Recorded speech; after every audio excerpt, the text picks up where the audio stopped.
Hi class, and welcome to week 11 of HSA 4124.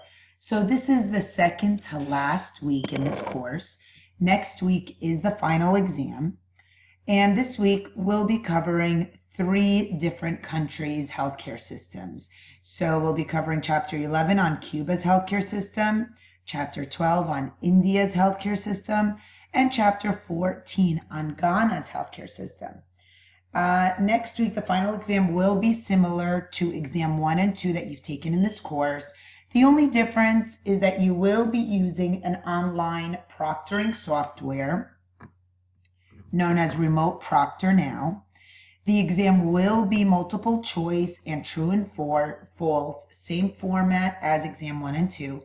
The only difference is you'll be able to use your PowerPoint, the PowerPoint presentations I provided to you for the assigned chapters that are covered in the exam. However, you cannot use the textbook. So I just want to make sure we're aware of that.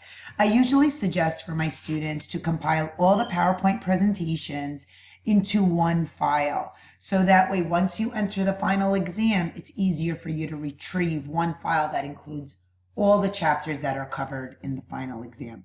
The final exam is not cumulative, so it'll be covering all the chapters we've covered from week 9 through week 11, okay?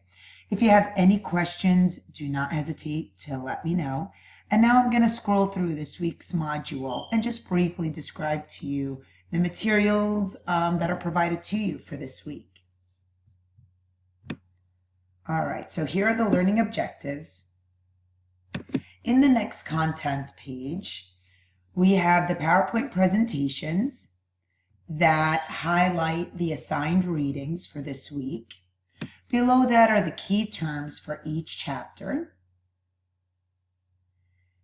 And then there's a video on Cuba's healthcare system, and then another one that's titled We Are Global, Children's Health in Ghana. And another video, sorry, it's not the last one, on healthcare in Ghana. And then the last video touches on India's healthcare system.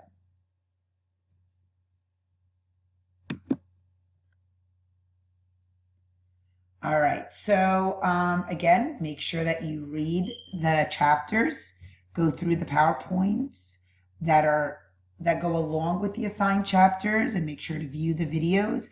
If you have any questions, be sure to let me know. And remember, keep in mind my suggestion of compiling all the PowerPoints into one PowerPoint file. And that way it may be easier for you to scroll through the PowerPoints during your final exam. You can definitely add notes into the slides that may help trigger your memory on topics that you just feel you may need a little extra assistance on. But I just wanted to give you an idea of how the final exam will be. Again, if you have any questions, be sure to let me know, and take care, everyone. Bye.